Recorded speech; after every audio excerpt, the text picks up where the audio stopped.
It's Labor Day and I have some free time. There's not much more new to learn from this video in particular. I just have a lot of free time. And moving on to the settings. Traction control, I have it at the default 3 setting. Racing hard tires to keep things the same. Brake balance, I've moved to 2 for this particular car. Forward, that's 2 forward. And with this car, maximum rake and a minimum rear wing. Yes, it has too much rear downforce. Essentially, if I wanted to make the car more mechanically oversteery with the springs and anti-roll bars and dampers, all I have to do is offset the instability with more rear wing. And this is at the maximum front wing. But I did find out that with the really wide rear tires, these are probably around 390 millimeter wide tires, 0.9, somewhere around 1 degree of camber. I've found that with my consistency, with the level of my consistency, that I've found that 0.9 is faster than varying other point differences. So if I had it at exactly 1 or 0.8, 0.9 was faster. And it could be driver error, but I was able to consistently hit slightly faster times with the 0.9 in the rear than with any other setting. I have not optimized the front camber, so it's just at 3. It could be 2.5, could be, it'd be guessing, but 3 is where I'm leaving it for now. And even with the brake bias as it is, the low speed braking performance is very oversteery. So I've locked up the braking sensitivity on the differential to maximum, and these are not optimized. They're just near 50. There's no real reason to run less than 50. Or I'll show an example in a minute after this car.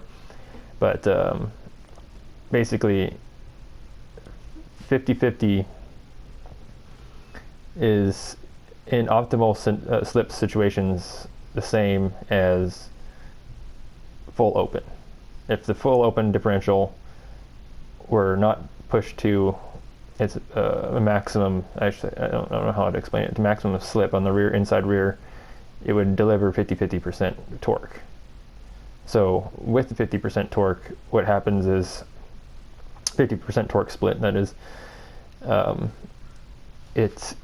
when the car is loaded in a particular situation where the rear tire, the inside rear tire is less weighted than necessary for grip, if it were a full open differential, it allows the inside tire to not spin up.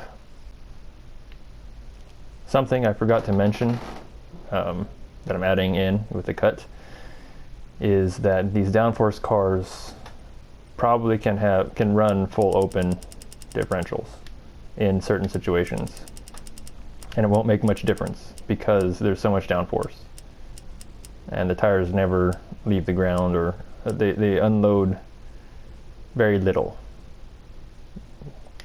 if that makes any sense.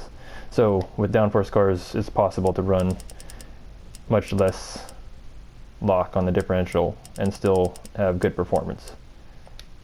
But what I found is this car, full open compared to near 50-50 torque split, there's very little difference in performance because of the way differentials work. Is that in a straight line, an open differential puts out the same 50-50 torque split as a 50% locked differential. And as the car turns, that's when the limited slip scenario takes over, and to prevent the inside tire from spinning, more lock is beneficial.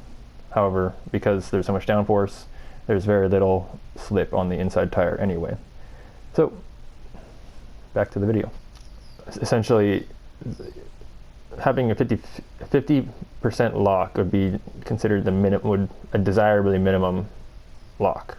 You know, maybe you might have a little bit more open or a little bit more locked, But around 50-50 should be fine.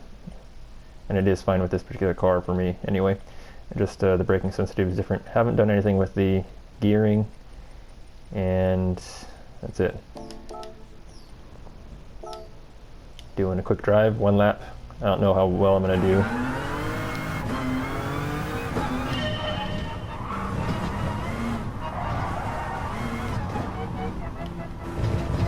Taking it easy just because I want to do 1 lap.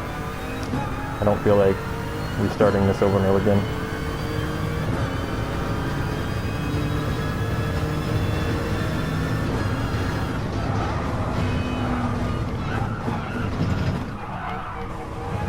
So they'll oversteer you on the brakes still.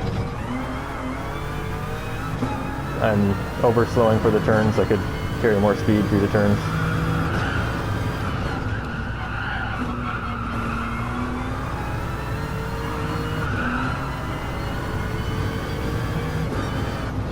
Slight lift, back on power.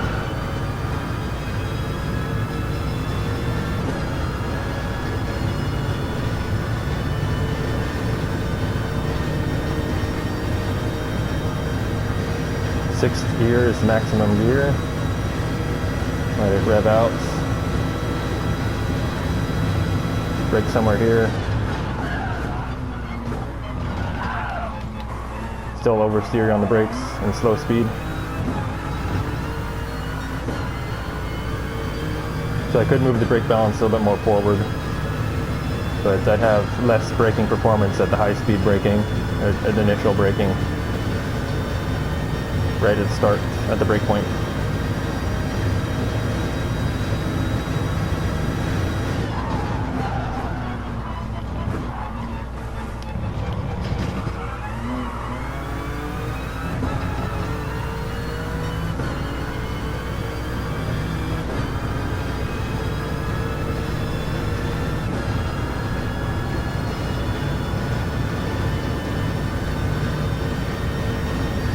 That downforce car has its most powerful braking at this highest speed, because that's when it has the most downforce. That's the second gear.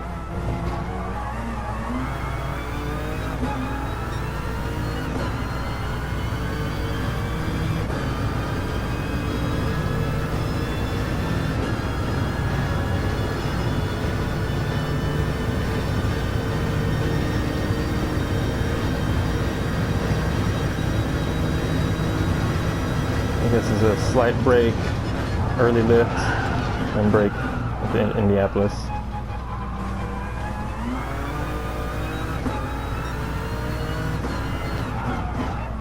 Second gear. Rely on the traction control.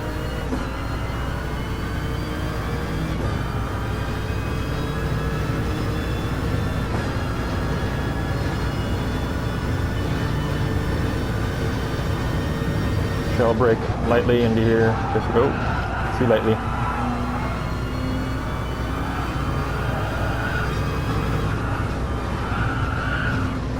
Downshift to fourth. Don't accelerate, keep in. Then power out at apex.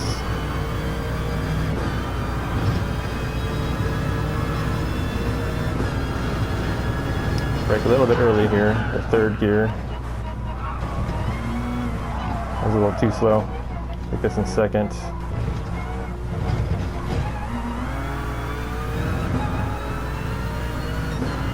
So I can go a little bit faster. 27 is close to my top speed that I've gotten recently. 27.7, was that my fastest lap? Let's find out. I got a 27.3 was my fastest lap, and I can go a little bit faster with that car. Now on to the next car, as you can see in a little foreshadowing there, the GT LM NISMO. And this was very difficult to tune.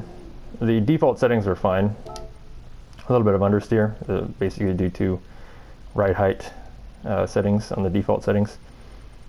However, there's no adjustability for the front or rear wing. And so it's all adjusted through the ride height. And these are the settings that I found to work for me. The more forward the aero balance for this car, the faster it can go. However, any more forward for me, and the car becomes almost undrivable. Basically, what happens is the car will mid-corner really well with the aero distribution really far forward, but any trail braking or lift-off throttle or even high-speed wobbles happen. So high-speed wobbles happen, and then trail braking, the car just snaps loose. It probably has something to do with the high rear cambers. Also, this has a 390 front tire width, so I'm running the optimum camber for that tire width. And this has a very narrow, it's like a it's a 280 something in the rear, which is pretty wide for a sports car tire, but it's not that wide. And so I'm running 2.5. I might want to run less to get a little bit more braking stability. It might improve the trail braking. Generally, if the front wheel drive car, or this is a front wheel drive car for anyone who doesn't know, I would like soft front springs and stiff rear springs, but because it's such a high downforce car, it has to be tuned with high downforce optimization. And with that in mind, the car becomes really unstable with a lower front nose, and on the brakes, if the suspension were soft, it would dive more, becoming even more unstable on the brakes than it already is. And I'm trying to make this as unstable as I can handle. And as you can see with the front braking bias, I don't want the rear tires locking up. There's no rear differential, so inside rear will lock up easily. And usual anti-roll settings for front wheel drive cars. This is maximum stiffness though, and minimum stiffness in the rear. I would like 0 anti-roll. I don't know if this car would perform better with zero anti-roll, but usually with front wheel drive cars, I would like 0 anti-roll in the rear.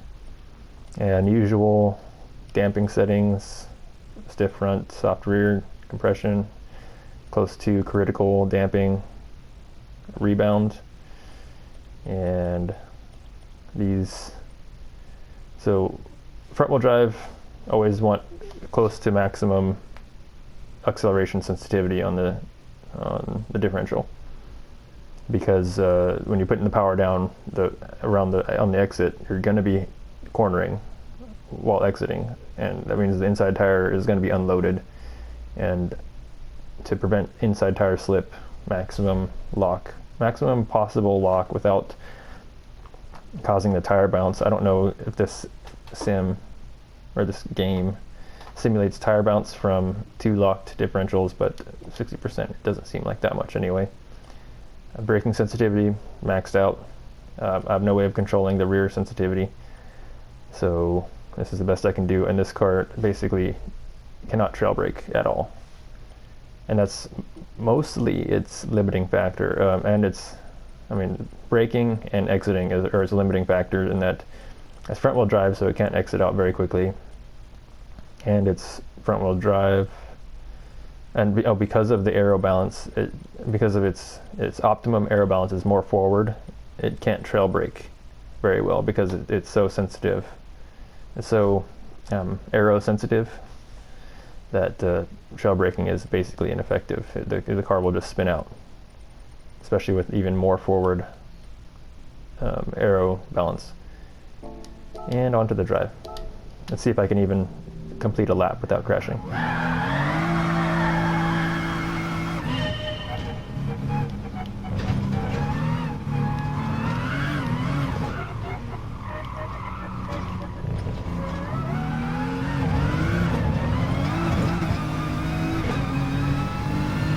Have the traction control set to maximum traction control. So I like to just lift throttle, coast on throttle, and then brake. That's supposed to be second gear. Whoops, too much throttle.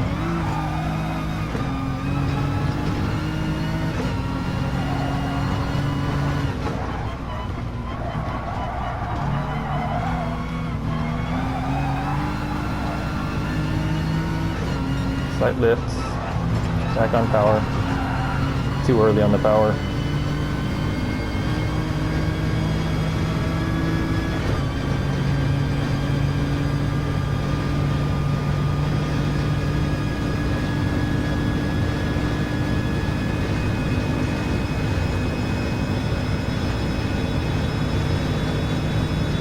Brake a little early, straight line.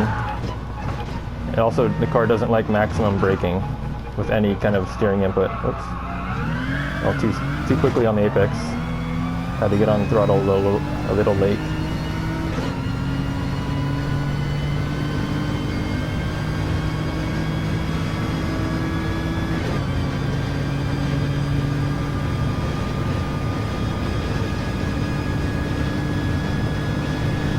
Again, brake early in a straight line.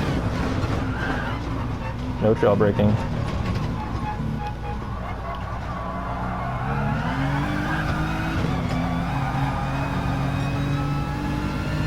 Relying on the traction control.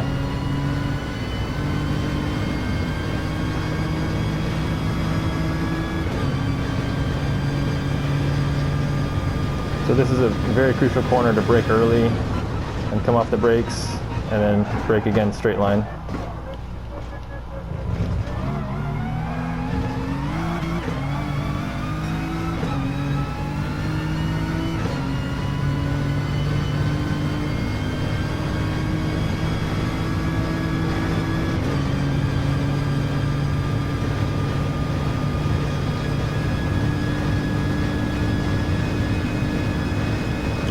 Again, brake before the turn, the coast turn, and then brake in the straight line.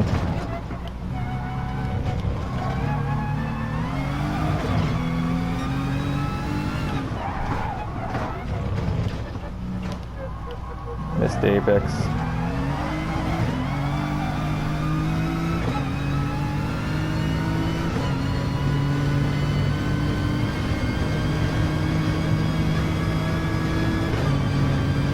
Cannot trail brake at all here. It's very dangerous to trail brake at high speeds because the aero balance is so far forward. Back on throttle. Coast to slow down with off throttle lift. Don't accelerate, just keep in and accelerate out the apex here.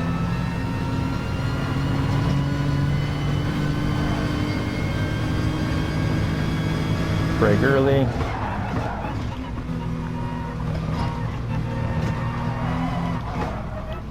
Turn in early here.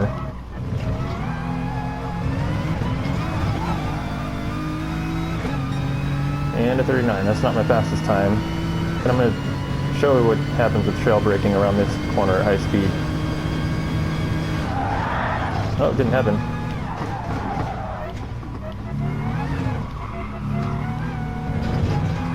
See if it happens in the next corner. Might be because of the braking bias change. Yeah, it's the braking bias change.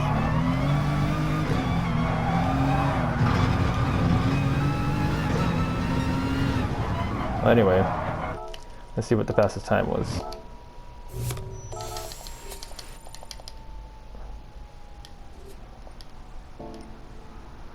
Fastest time was a 3:33, and I got a 39 in that drive. I wasn't particularly driving very quickly. That's what is that? 6 seconds slower than the Peugeot. I'm going to do a little test real quick. Let's change this to T1. Change sheet. Copy. Paste. And then I'm going to adjust the minimum front ride height, just to show something.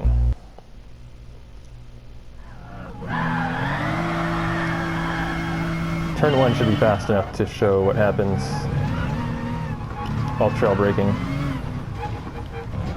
Oops, whatever.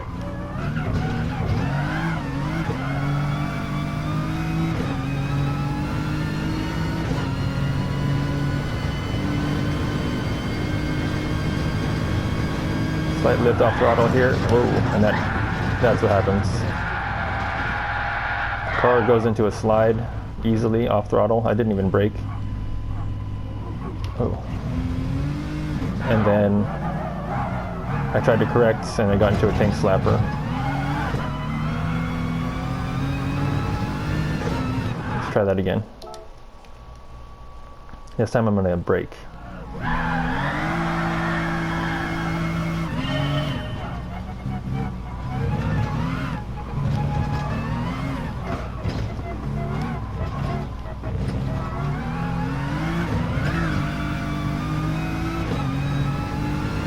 Theoretically, the car should be faster with more forward downforce balance.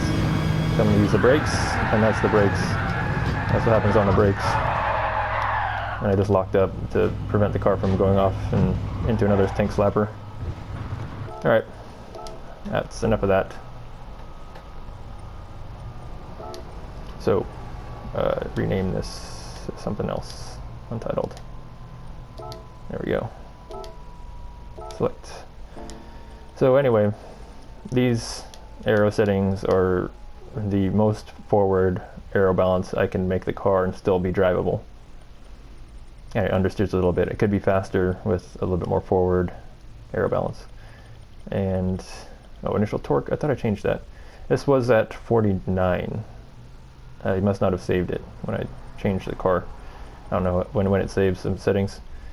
But this is supposed to be 49, and this particular car, because it's front wheel drive and I have the front anti-roll stiffness so high, and there's a lot of front aero, having a little bit less than 50-50 allows the car to turn a little bit better, but still prevents the inside tire from spinning up too much on power while turning. And that's basically that. Till the next one.